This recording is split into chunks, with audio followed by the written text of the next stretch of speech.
Hello friends, मैं हूं Diksha. Welcome to OGN academy. तो आज हम स्टार्ट करेंगे चैप्टर नंबर 14। सीडीपी की हमने सीरीज स्टार्ट की हुई है। 13 चैप्टर तक हम कंप्लीट कर चुके हैं। आज हम स्टार्ट करेंगे चैप्टर नंबर 14 जिसका नाम है लर्निंग यानी कि अधिगम। ठीक है। अब देखिए, व्यक्ति के व्यवहार में अभ्यास व अनुभव के स्वरूप हुए अपेक्षाकृत स्थायी परिवर्तन को अधिगम कहते हैं। तो अधिगम या लर्निंग होती क्या है? देखिए, जो लर्निंग है वो क्या होता है? Permanent change in behaviour of person. ठीक है, किसी भी पर्सन का परमानेंट चेंज इन बिहेवियर हो in form of practice and experience की फॉर्म में। ठीक है। अब देखिए, लर्निंग की स्टेजेस क्या क्या हैं। ठीक है, लर्निंग की 4 स्टेजेस हैं। पहली है अनकॉन्शियस इनकॉम्पिटेंस यानी कि अचेतन अक्षमता।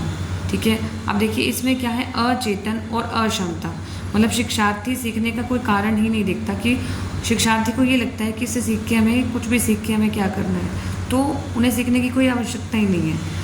सेकंड है कॉन्शियस इनकॉम्पिटेंस। ठीक है, मतलब चेतन अक्षमता। अब इसमें क्या होता है? शिक्षार्थी सीखना चाहता है क्योंकि उसे ये पता है कि मुझ में ज्ञान की कमी है और मुझे सीखना है, लेकिन वो अभी सक्षम नहीं है वो सीखने में। ठीक है, और उन्हें असहज करता है। ठीक है। फिर तीसरी स्टेज है कॉन्शियस कॉम्पिटेंस यानी कि चेतन क्षमता।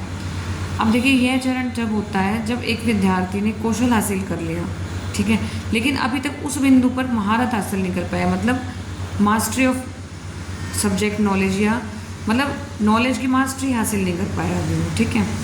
फोर्थ स्टेज है अनकॉन्शियस कॉम्पिटेंस यानी कि अचेतन क्षमता। इस स्टेज में बच्चे को एहसास भी नहीं होता कि वो कब जो है काम को करने लगे, कब वो अधिगम यानी कि या फिर नॉलेज को जो है वो सीख गया। ठीक है, तो उसको एहसास नहीं होता कि कब वो काम को करने लग गया, कब वो सीख गया। ठीक है, तो ये 4 स्टेजेस थी। Unconscious incompetence, conscious incompetence, conscious competence और अनकॉन्शियस कॉम्पिटेंस। ठीक है। उसके बाद आता है, अब देखिए लर्निंग जो है, लर्निंग की कैरेक्टरिस्टिक क्या है कि ये कॉन्टीन्यूस प्रोसेस है, सतत प्रक्रिया है। ठीक है, चलती रहती है थ्रू आउट द लाइफ और ट्रांसफरेबल है। लर्निंग जो है वो स्थानांतरण कर सकते हैं हम। ठीक है। और फिर आता है ट्रांसफ़र ऑफ लर्निंग। ठीक है। अब लर्निंग का जो ट्रांसफ़र है यानी कि जो स्थानांतरण है वो 3 टाइप से हो सकता है। पॉजिटिव धनात्मक स्थानांतरण, नेगेटिव यानी कि नकारात्मक, पॉजिटिव यानी सकारात्मक या धनात्मक हो सकता है, नेगेटिव ट्रांसफ़र यानी कि नकारात्मक, ज़ीरो ट्रांसफ़र मतलब शून्य स्थानांतरण। ठीक है। अब देखिए, धनात्मक यानी कि पॉजिटिव ट्रांसफ़र में ये होता है कि पहले से सीखी हुई नॉलेज जो है वो मैं आगे काम आए, मतलब knowledge taught in one situation, एक सिचुएशन में सीखी हुई नॉलेज जो है दूसरी सिचुएशन में आगे काम आए। जैसे कि अगर हमने मैथ सीख लिया तो हमें फिज़िक्स सीखने में काम आ रहा है। ठीक है। नेगेटिव ट्रांसफ़र नकारात्मक स्थानांतरण क्या होता है? मतलब एक सिचुएशन में सीखी हुई नॉलेज वो बाधा डालती है दूसरे सिचुएशन में सीखने के लिए। जैसे अगर हम बोलते हैं किसी ने नाव चलानी सीख ली, उसको बोले साइकिल चलाने के लिए, तो सीखी तो उसने नाव है, इन दोनों का तो कोई रिलेशन नहीं है, तो ये नेगेटिव ट्रांसफ़र है, ये नकारात्मक स्थानांतरण है। फिर शून्य ट्रांसफ़र यानी कि ज़ीरो ट्रांसफ़र, जब पहले से सीखा हुआ ज्ञान नई स्थिति में सीखने को कोई प्रभावित ही नहीं करता, मतलब कोई इफेक्ट ही नहीं होगा पहले से सीखे हुए ज्ञान का आगे सीखने में। ठीक है। जैसे कि संगीत सीखना गणित सीखने को प्रभावित नहीं करता, तो बिल्कुल अलग है ये संगीत सीखना और गणित सीखना। अब देखिए, जो पॉजिटिव ट्रांसफ़र है ये आगे कितने टाइप का है? 5 टाइप का। लेटरल यानी कि पाशर, वर्टिकल लंबवत, बाइलेटरल द्विपार्श्वीय, सीक्वेंशियल अनुक्रमिक और हॉरिजॉन्टल क्षैतिज। अब है लेटरल यानी कि पाशर। लेटरल होता है, देखिए, जब पहले से अर्जित ज्ञान का उपयोग उसी स्तर पे किया जाता है, एक ही स्तर पे अगर ज्ञान का जो है उपयोग करें, स्तर न बदले। ठीक है, तो हो जाता है लेटरल। वर्टिकल होता है जब अर्जित ज्ञान को उच्च स्तर पर लागू किया जाता है, मतलब देखिए लेटरल का मतलब जैसे बच्चों को थोड़ा सा पढ़ाया गया, उसी लेवल पे बच्चे से पूछ लिया गया, वो तो हो गया लेटरल। वर्टिकल में क्या होता है कि हमने करवाया तो कुछ, लेकिन हाई लेवल का हमने पूछ लिया बच्चे से। जब अर्जित ज्ञान को उच्च स्तर पर लागू किया जाता है, जैसे साइकिल चलाना सीख लिया बच्चे ने, अब उसे बाइक चलवाई जा रही है, ठीक है, तो वो हो जाएगा वर्टिकल। फिर बाइलेटरल ट्रांसफ़र ऑफ स्किल यानी कि द्विपार्श्वीय। ठीक है। अब देखिए, ये ट्रांसफ़र ऑफ स्किल क्या होता है? बॉडी के पार्ट की जब बात हो, जब बॉडी पार्ट्स की बात हो तो बाइलेटरल ट्रांसफ़र होता है, वो द्विपार्श्वीय। द्विपार्श्वीय कब आता है? जब बॉडी पार्ट की बात होगी। ठीक है। सीक्वेंशियल मतलब क्रम से सीखना, topic is learn in sequence में सीखना, ठीक है। जैसे पहले हमने सीखे प्लस माइनस कैसे करते हैं, फिर धीरे धीरे जो है मैथ के धीरे धीरे एक स्टेप करके हमने पूरा मैथ सीखा, तो हो गया सीक्वेंशियल। हॉरिजॉन्टल जो है वो लेटरल की तरह ही होता है कि जब पहले से अर्जित ज्ञान का उपयोग उसी स्तर पे करें, एक ही स्तर पे जो है ज्ञान का उपयोग जो है एक स्तर पे करें तो लेटरल हॉरिजॉन्टल, और जब दूसरे स्तर पर उच्च स्तर पर लागू कर दें तो वर्टिकल, जब बॉडी पार्ट्स की बात हो तो बाइलेटरल, और जब सीक्वेंस में लर्निंग की बात करेंगे तो सीक्वेंशियल। हॉरिजॉन्टल यानी कि क्षैतिज जो है वो लेटरल के जैसा है। फिर देखेंगे थ्योरीज ऑफ लर्निंग, बहुत इंपॉर्टेंट है। पहली है trial and error theory of learning, ठीक है। प्रयास एवं त्रुटि का सिद्धांत, बहुत इंपॉर्टेंट है लर्निंग की थ्योरीज। पहली है trial and error theory of learning, ठीक है। ये किसने प्रोवाइड की, ये कि इसके जो प्रतिपादक हैं वो है थॉर्नडाइक। क्या है? थॉर्नडाइक, ठीक है। इन्होंने जो है संबंधवाद यानी कि कनेक्शनिज्म का, संबंधवाद का जो है कॉन्सेप्ट दिया, ठीक है। थॉर्नडाइक ने जो है हंग्री कैट यानी कि भूखी बिल्ली पर एक्सपेरिमेंट किया। अब देखिए मैंने सिर्फ उतनी चीज़ रखी, बहुत बहुत इंपॉर्टेंट हो जो आपके पेपर पॉइंट ऑफ व्यू से एक भी क्वेश्चन आपका ना रहे, तो जितना थ्योरी में हो सकता है इतना इम्पॉर्टेंट आपके लिए जो है लाया गया है मटेरियल, तो बहुत ध्यान से आपको करना है। अब देखिए इस थ्योरी के जो अदर नेम है वो क्या है, एक तो एस कनेक्शनिज्म यानी कि एस संबंधवाद, SR bond theory, SR bond theory भी बोलते हैं इसको, ट्रायल एंड एरर को, और theory of diligence and patience, परिश्रम एवं धैर्य का सिद्धांत। अब देखिए पेपर पे क्वेश्चन कैसे आया हुआ है कि ट्रायल एंड एरर थ्योरी का जो है नाम कौन सा नहीं है करके आ जाएगा, 4 ऑप्शन गिवन मिलेंगे। तो एस संबंधवाद तो है इसका नाम, बॉन्ड थ्योरी भी है इसका नाम, परिश्रम एवं धैर्य का सिद्धांत भी है, तो जो अदर ऑप्शन होगा वो आंसर होगा, मतलब वो उसका नाम नहीं होगा, ठीक है। तो बहुत इंपॉर्टेंट है। एसआर बॉन्ड थ्योरी कौन सी होती है? थॉर्नडाइक की trial and error theory. S संबंधवाद यानी कि थॉर्नडाइक, तो परिश्रम एवं धैर्य का सिद्धांत है थॉर्नडाइक की थ्योरी। अब लॉज ऑफ लर्निंग है, बहुत इंपॉर्टेंट है, इससे क्वेश्चन अभी तक हमेशा आता रहा है। अब देखिए जो लर्निंग के लॉज हैं थॉर्नडाइक के अकॉर्डिंग वो डिवाइड कर रखे हैं प्राइमरी लॉज और सेकेंडरी लॉज में, यानी कि मुख्य नियम और गौण नियम। पहला मुख्य नियम है लॉ ऑफ रेडीनेस यानी कि तत्परता का नियम, ठीक है। इसमें ये होता है कि बच्चा जो है सीखने के लिए पहले तो तैयार होना चाहिए, रेडी होना चाहिए, रेडी टू लर्न। फिर है लॉ ऑफ एक्सरसाइज यानी कि अभ्यास का नियम, जिसके 2 टाइप है, law of use and disuse, ठीक है, अभ्यास का नियम। थर्ड है लॉ ऑफ इफेक्ट यानी कि प्रभाव का नियम। फिर आता है सेकेंडरी लॉज गौण नियम, ठीक है।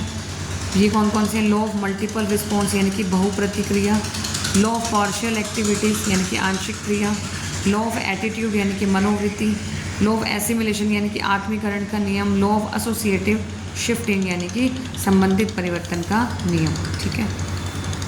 सेकेंड थ्योरी है, पहले हमने की trial and error theory of learning, second है क्लासिकल कंडीशनिंग थ्योरी यानी कि शास्त्रीय अनुबंधन सिद्धांत। इसके जो प्रतिपादक हैं वो है पैवलोव, ठीक है। इन्होंने एक्सपेरिमेंट किया डॉग्स यानी कि कुत्ते पर एक्सपेरिमेंट किया। अब क्लासिकल कंडीशनिंग थ्योरी जो है इसके अदर नेम क्या है? सब्स्टिट्यूशन थ्योरी, प्रतिस्थापन सिद्धांत, ठीक है। और एस टाइप कंडीशनिंग थ्योरी, ठीक है, कंडीशनिंग थ्योरी आ जाए, एस टाइप कंडीशनिंग और respondent conditioning, S type conditioning और रिस्पोंडेंट कंडीशनिंग यानी कि एस प्रकार अनुबंधन और प्रतिवादी अनुबंधन सिद्धांत, ठीक है। किसके नाम है ये? क्लासिकल कंडीशनिंग थ्योरी के। और सब्स्टिट्यूशन थ्योरी यानी कि प्रतिस्थापन सिद्धांत। अब देखिए जो क्लासिकल कंडीशनिंग है ये लर्निंग का एक टाइप है दैट हैपन्स अनकॉन्शियसली, जो अनकॉन्शियसली अचेतन रूप से होता है, and learning is developed through interaction and with environment. अब देखिए इस कंडीशनिंग थ्योरी के अकॉर्डिंग जो लर्निंग है वो कैसे आती है? इंटरेक्शन विद एनवायरनमेंट, ठीक है, वातावरण में इंटरेक्ट करके जो है लर्निंग आती है। अब देखिए इस थ्योरी के जो सेकेंड थ्योरी है उसके की प्रिंसिपल क्या है? क्लासिकल कंडीशनिंग के की प्रिंसिपल क्या है? पहला तो है स्टिमुलस जनरलाइजेशन, मतलब स्टिमुलस मतलब उद्दीपक, और जनरलाइजेशन मतलब सामान्यीकरण। इसमें देखो क्या होता है, the response is that being done with natural stimulus. देखिए पहले जो है जैसे डॉग के साथ एक्सपेरिमेंट किया, पहले नेचुरल स्टिमुलस के साथ किया गया, उसके बाद जब वो हटा लिया गया तब भी रिस्पॉन्स था उसका, ठीक है। तो मतलब जो स्टिमुलस है वो जनरलाइज कर दिया गया, ठीक है, या दूसरा स्टिमुलस दिया गया तो भी रिस्पॉन्स सेम था, तो स्टिमुलस जो है जनरलाइज हो गया, उद्दीपक सामान्यीकरण हो गया। सेकेंड है एक्सटिंक्शन यानी कि विलोपन।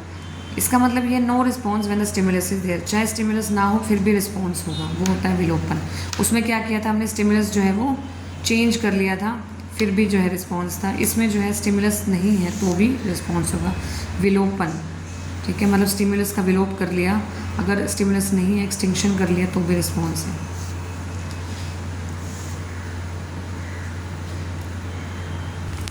या फिर इसमें ऐसा भी हो सकता है कि स्टिमुलस है लेकिन रिस्पॉन्स नहीं है, ठीक है, तो विलोपन होगा, इसमें विलोप किया जाएगा किसी चीज़ का। फिर है डिस्क्रिमिनेशन यानी कि विभेदन। विभेदन में क्या होता है, understanding the difference between natural stimulus and other similar stimuli. अब विभेदन मतलब देखिए,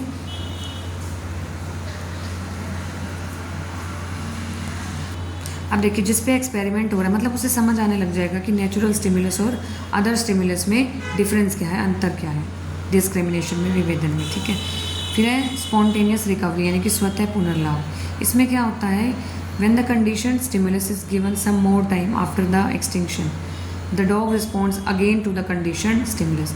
इसमें क्या होता है, देखो स्वतः पुनर्लाभ, जब when the condition stimulus is given some more time, अब विलोपन के बाद जब कंडीशन स्टिमुलस को और टाइम दिया जाता है तो डॉग जो है वो फिर से रिस्पॉन्ड करेगा कंडीशन स्टिमुलस के। फिर नेक्स्ट है ऑपरेंट कंडीशनिंग थ्योरी यानी कि क्रिया प्रसूत अनुबंधन सिद्धांत। तो क्रिया प्रसूत अनुबंधन सिद्धांत, ठीक है। अब ऑपरेंट कंडीशनिंग थ्योरी किसने दी थी, स्किनर ने। किसने दी, स्किनर ने। ठीक है, स्किनर ने किस पे एक्सपेरिमेंट किया, एक्सपेरिमेंट होना माउस इन अ बॉक्स, चूहे पर किया। ठीक है, अब जो स्किनर की थ्योरी है ऑपरेंट कंडीशनिंग थ्योरी, इसके अदर नेम क्या है, इंस्ट्रूमेंटल कंडीशनिंग थ्योरी यानी कि साधनात्मक अनुबंधन सिद्धांत, आरएस कनेक्शनिज्म थ्योरी यानी कि आरएस संबंधवाद, और R type conditioning theory, R type conditioning theory. RS संबंधवाद आ जाए तो ऑपरेंट कंडीशनिंग थ्योरी, ठीक है। और इंस्ट्रूमेंटल कंडीशनिंग है साधनात्मक अनुबंधन मतलब ऑपरेंट कंडीशनिंग थ्योरी। अब देखिए जो ऑपरेंट कंडीशनिंग थ्योरी यानी कि सक्रिय अनुबंधन जो है वो दो टाइप का होता है, रीइंफोर्समेंट और पनिशमेंट यानी कि पुनर्बलन और दंड। अब ये जो पुनर्बलन है ये दो टाइप का होता है, पॉजिटिव और नेगेटिव। रीइंफोर्समेंट जो है वो दो टाइप का होता है, पॉजिटिव रीइंफोर्समेंट और नेगेटिव रीइंफोर्समेंट यानी कि सकारात्मक पुनर्बलन और नकारात्मक पुनर्बलन। अब देखिए सकारात्मक पुनर्बलन में क्या होगा, जैसे कि एग्जाम्पल से giving the child the geometry box reward after getting full marks in test. हम बच्चे को कहें अगर तेरे टेस्ट में पूरे नंबर आएंगे तुझे ज्योमेट्री बॉक्स मिलेगा, ये तो है पॉजिटिव रीइंफोर्समेंट। नेगेटिव रीइंफोर्समेंट है ये अनप्लेजेंट, सैड और पेनफुल होता है, जैसे बच्चा जो है अध्यापक की डांट से बचने के लिए अच्छे अंक प्राप्त करे, ये नेगेटिव रीइंफोर्समेंट है। अब पनिशमेंट की बात करेंगे, दंड की बात करेंगे, पॉजिटिव और नेगेटिव। पॉजिटिव मतलब तेज़ गाड़ी चलाने पर चालान काटना बच्चे का, वो पॉजिटिव पनिशमेंट है। और नेगेटिव मतलब एक बच्चा जो है उससे वीडियो गेम छीन लेना ताकि वो पढ़ सके, ठीक है, तो ये पॉजिटिव पनिशमेंट है, ये नेगेटिव। उसके बाद फोर्थ नंबर पे आती है रीइंफोर्समेंट थ्योरी यानी कि पुनर्बलन सिद्धांत। इसके प्रतिपादक कौन है, हल। और देखिए इस थ्योरी के अदर नेम्स हैं drive reduction theory, need reduction theory और मैथमेटिक्स डिडक्टिव थ्योरी। बहुत इंपॉर्टेंट है ड्राइव रिडक्शन थ्योरी, किसने दी थी, हल ने। ड्राइव रिडक्शन थ्योरी या नीड रिडक्शन थ्योरी किसने दी थी, हल ने, ठीक है। अब इसमें आता है, इसमें कई बार ऑर्डर पूछ लेते हैं, जैसे नीड, ड्राइव, एक्टिविटी, गोल, रिड्यूस्ड, ड्राइव। सबसे पहले आवश्यकता होगी, फिर चालक, फिर गतिविधि, फिर लक्ष्य, फिर चालक में कमी। यह सिद्धांत सीखने में आवश्यकता तथा अभिप्रेरणा पर बल देता है, ठीक है। नेक्स्ट है इनसाइट थ्योरी यानी कि अंतर्दृष्टि का सिद्धांत। इसके प्रतिपादक कौन है, कोहलर। इनसाइट थ्योरी के प्रतिपादक कौन है, कोहलर, ठीक है। और अदर नेम क्या है इस थ्योरी के, इनसाइट थ्योरी किसने दी थी, कोहलर ने। अदर नेम है गेस्टाल्टिस्ट थ्योरी यानी कि गेस्टाल्टवादी सिद्धांत। नेक्स्ट नेम है थ्योरी ऑफ इंटीग्रिटी यानी कि समग्रता का सिद्धांत, और थ्योरी ऑफ अंडरस्टैंडिंग यानी कि सूझबूझ का सिद्धांत, ठीक है। अब कोहलर ने एक्सपेरिमेंट किस पे किया था, चिंपैंजी पे किया था जिसका नाम था सुल्तान, ठीक है। और इनसाइड लर्निंग का मतलब होता है किसी भी समस्या का समाधान बार बार या निरंतर अभ्यासों के बिना अचानक से मिलेगा, ठीक है। ऐसे नहीं कि बार बार प्रयास किए जा रहे हैं या निरंतर अभ्यास किए जा रहे हैं, तो ये बिना उसके अचानक से, कोहलर ने कहा कि अचानक से समस्या का समाधान मिल जाना, ठीक है। और इसके अकॉर्डिंग लर्निंग जो है वो मैकेनिकल प्रोसेस नहीं है but a purposeful, creative and exploratory process है। गेस्टाल्ट जो हमने किया, गेस्टाल्टिस्ट थ्योरी, गेस्टाल्ट का मतलब होता है समग्र, होल, ठीक है। सिक्स्थ थ्योरी है सोशल लर्निंग थ्योरी, सामाजिक अधिगम का सिद्धांत। किसने दिया, प्रतिपादक है बंडूरा, कौन है, बंडूरा। और इस थ्योरी के जो अदर नेम है वो है ऑब्जर्वेशनल लर्निंग थ्योरी, अवलोकन अधिगम सिद्धांत, इमिटेशन थ्योरी, अनुकरण सिद्धांत, मॉडलिंग थ्योरी, मॉडलिंग सिद्धांत, सोशल कॉग्निटिव लर्निंग थ्योरी, सामाजिक संज्ञानात्मक अधिगम सिद्धांत। ठीक है, इमिटेशन थ्योरी, मॉडलिंग थ्योरी बहुत इंपॉर्टेंट नाम है इसके, ऑब्जर्वेशनल लर्निंग थ्योरी, सारे नाम इंपॉर्टेंट है। तो इसके अकॉर्डिंग देखिए क्या है, behaviour is learn from environment, व्यवहार जो है वातावरण से सीखता है बच्चा, through the process of observational learning, देख के उनको। इन्होंने एक्सपेरिमेंट भी किया था, बॉब डॉल एक्सपेरिमेंट। ठीक है, फिर एलिमेंट्स क्या है ऑब्जर्वेशनल लर्निंग के, 4 एलिमेंट्स हैं, अटेंशन, रिटेंशन, इमिटेशन और मोटिवेशन। अटेंशन मतलब अवधान, रिटेंशन या मेमोरी मतलब स्मृति, इमिटेशन मतलब अनुकरण, मोटिवेशन मतलब अभिप्रेरणा। 7th जो थ्योरी है उसका नाम है गैनेज लर्निंग थ्योरी, गैने का अधिगम सिद्धांत। इसके जो प्रतिपादक हैं वो कौन है, गैने। और इस थ्योरी का जो दूसरा नाम है वो प्रॉब्लम सॉल्विंग लर्निंग। 8 लेवल्स दिए गैने ने, signal learning, stimulus response, chain learning, verbal association learning, discrimination learning, concept learning और प्रिंसिपल लर्निंग। लास्ट स्टेप जो है, लास्ट स्टेज है प्रॉब्लम सॉल्विंग लर्निंग, उच्चतम स्तर है ये क्वेश्चन आया भी हुआ है कि गैने का जो अधिगम सिद्धांत है उसका सबसे उच्चतम स्तर कौन सा है, प्रॉब्लम सॉल्विंग लर्निंग। ठीक है, तो इंपॉर्टेंट है गैने लर्निंग थ्योरी। नेक्स्ट है 8th नंबर पे साइन लर्निंग थ्योरी, प्रतीक अधिगम सिद्धांत। ठीक है, इसके प्रतिपादक हैं टोलमैन। ठीक है, और दूसरा नाम क्या है इस थ्योरी का, साइन लर्निंग थ्योरी का, कॉग्निटिव मैपिंग थ्योरी और latent learning theory. Cognitive mapping theory और लेटेंट लर्निंग थ्योरी, ये आया हुआ पेपर में कि लेटेंट लर्निंग थ्योरी किसने दी, टोलमैन ने। साइन लर्निंग थ्योरी या लेटेंट लर्निंग थ्योरी टोलमैन ने दी। इनके अकॉर्डिंग जो while learning person is not response centred but goal centred, बच्चा सीखते हुए गोल सेंटर्ड होता है ना कि रिस्पॉन्स सेंटर्ड। तो 9th थ्योरी है फील्ड थ्योरी यानी कि क्षेत्रीय सिद्धांत। फील्ड थ्योरी के जो प्रतिपादक हैं वो कुर्ट लिविंग, इनको फादर ऑफ सोशल साइकोलॉजी भी बोला जाता है। अब अदर नेम क्या है इनका, लाइफ स्पेस थ्योरी या टोपोलॉजिकल थ्योरी बोलते हैं इन्हें। ठीक है, इनके अकॉर्डिंग जो बिहेवियर है वो फंक्शन है, एफ मतलब फंक्शन है, P क्रॉस E। ठीक है, P मल्टीप्लाई E, P मतलब पर्सन, एनवायरनमेंट मतलब जो पर्सन है वो एनवायरनमेंट से ही सीखता है इंटरेक्ट करके। तो behaviour is function of P multiply E। ठीक है, पर्सन और एनवायरनमेंट। 10th है कॉन्टिग्विटी थ्योरी यानी कि समीपता का सिद्धांत, ठीक है।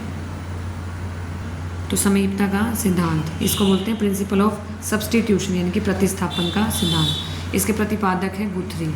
ठीक है, नॉन रीइंफोर्समेंट थ्योरी इसको बोला जाता है। और लर्निंग, इसके अकॉर्डिंग जो लर्निंग है वो कॉन्सिक्वेंस है, परिणाम है, एसोसिएशन बिटवीन पर्टिकुलर स्टिमुलस और रिस्पॉन्स के बीच का जो है परिणाम है। ठीक है, उद्दीपक और प्रतिक्रिया के बीच का जो है परिणाम है लर्निंग गुथरी के हिसाब से।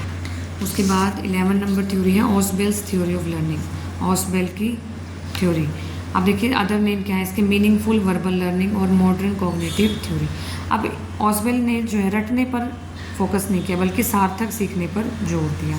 अब वर्बल लर्निंग के स्टेप्स क्या हैं, combinational learning, subordinate learning, correlative learning और superordinate learning. Combinational learning मतलब संयोगात्मक जो है अधिगम। सबऑर्डिनेट लर्निंग मतलब अधीनस्थ अधिगम। ठीक है, जब किसी के अधीन होकर जो है अधिगम किया जाता है। कोरिलेटिव लर्निंग सहसंबंधात्मक लर्निंग, कोरिलेट करके जो है अधिगम किया जाए। ठीक है, सुपर ऑर्डिनेट लर्निंग महाकोटि अधिगम। ठीक है, महाकोटि अधिगम हो। ठीक है, 12th जो थ्योरी है वो है एक्सपीरियंस लर्निंग थ्योरी। इसके जो प्रतिपादक हैं कार्ल रोजर्स है, important experience learning theory Carl Rogers को लगता है कि सभी मनुष्यों के पास सीखने की एक स्वाभाविक प्रवृत्ति होती है, कि सभी मनुष्यों के पास सीखने की एक स्वाभाविक प्रवृत्ति होती है, ये कहा कार्ल रोजर्स ने। ठीक है, नेक्स्ट टॉपिक है हमारे पास लर्निंग कर्व यानी कि अधिगम का वक्र की बात करेंगे। ये किसने दिया था, एबिंगहॉस ने। सबसे पहले किसने दिया, एबिंगहॉस ने। अब ये क्या दिखाता है, it refers that graphical relationship between amount of learning and time it takes to learn. मतलब सीखने में कितना टाइम लगता है और कितना उस टाइम में सीख सकते हैं, अमाउंट ऑफ लर्निंग और टाइम के बीच में जो है ये ग्राफिकल रिप्रेजेंटेशन है। तो लर्निंग कर्व जो है 4 टाइप्स की होती है। पहली है लीनियर एक्सेलरेशन, रैखिक त्वरण मतलब स्ट्रेट लाइन कर्व होता है इसमें। जो लीनियर एक्सेलरेशन है इसमें स्ट्रेट लाइन कर्व होता है, किसमें, टाइम के हिसाब से जो अमाउंट ऑफ लर्निंग है वो बिल्कुल क्या है, यानी कि प्रयास की मात्रा और परिणाम की मात्रा जब समान हो तो स्ट्रेट लाइन कर्व आता है, यानी कि लीनियर एक्सेलरेशन। सेकेंड है पॉजिटिव एक्सेलरेशन, यानी कि कनकेव कर्व है, इसमें धनात्मक त्वरण। प्रारंभ में तो सीखने की गति जो है धीमी होती है, धीरे धीरे जो है वो तेज हो जाती है। तो एक्स एक्सिस पे प्रैक्टिस और टाइम है, वाई पे अमाउंट लर्न है। जैसे कि एग्जांपल है, जब परीक्षा पास हो तो बच्चे की अधिगम की गति तेज हो जाती है, पहले धीरे होती है फिर तेज हो जाती है। थर्ड है नेगेटिव एक्सेलरेशन, यानी कि कॉन्वेक्स कर्व, इस हिसाब से होगी, ठीक है। यहाँ प्रैक्टिस या टाइम, यहाँ पे अमाउंट लर्न। ऋणात्मक त्वरण बोलते हैं, इसमें सीखने की गति प्रारंभ में तेज होगी और फिर जो है धीरे धीरे मंद होती जाती है, फिर धीरे धीरे मंद हो जाती है, ठीक है। जैसे पेपर तक बच्चे ने अच्छे से पढ़ लिया, फिर जो है फिर वो स्लो हो जाएगा।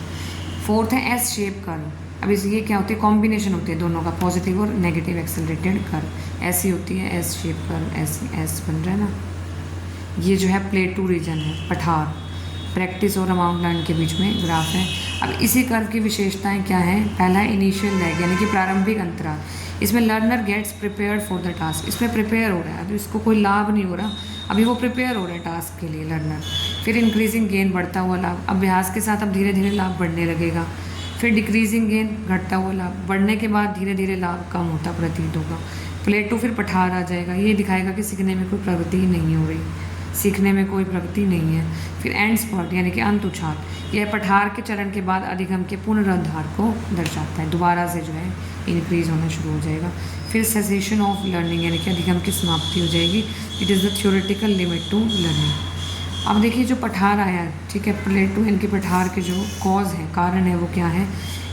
रुचि में कमी होना। ये क्वेश्चन आया हुआ है कि पठार का कारण क्या है, तो लॉस ऑफ इंटरेस्ट आंसर आना था, ठीक है। ऑप्शन में लॉस ऑफ इंटरेस्ट था, तो रुचि में कमी आना, लैक ऑफ रेडीनेस, तत्परता ना होना, मोटिवेशन की कमी होना, high difficulty level of task, क्या पता हाई लेवल का आ जाए, और no conductive environment for learning, क्या पता कोई एनवायरनमेंट ही ना हो बच्चे के सीखने के लिए। तो ये था आपका चैप्टर नंबर 14 लर्निंग, कंप्लीट हो गया ये।